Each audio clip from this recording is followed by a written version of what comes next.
मागच्या आर्थिक वर्षामध्ये सरकारने अक्षरशः आमच्या तोंडामध्ये जसं आपण लसीचे ड्रॉप टाकतो तसे ड्रॉप टाकले आणि आम्हाला प्रत्येकाला फक्त 4% निधी आमचा दिलेला आहे। म्हणजे आमची निधीची मागणी आहे 100%ची आणि आम्हाला तुम्ही 4% देता।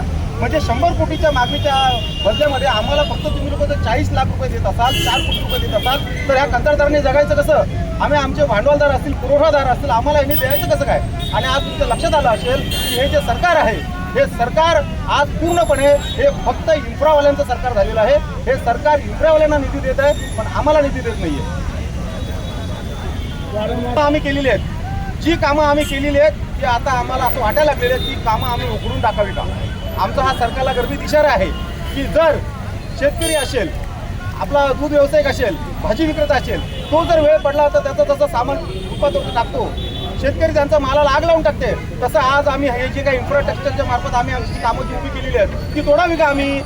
आज 2-2, 3-3 वर्ष झाली आम्हाला जर तुम्ही निधी देत नसाल तर आम्ही आता काय करायचं? बरं, आम्हाला तुम्ही त्याचं व्याज पण देत नाही आहेत। म्हणजे हे सरकार नक्की करतंय काय? नक्की यांना आता एकच मला असं वाटायला लागलंय की ह्या सरकारला असं वाटतंय की कंत्राटदारांनी आत्महत्या करावं, त्यांनी मरावं, म्हणजे आमच्या कुटुंबाला 10 लाखाचा चेक देऊन आमच्या जी काय देयक आहेत आमच्यात 1000 कोटीची देयक ह्याची बोलवून त्यांना करता येईल। त्यामुळे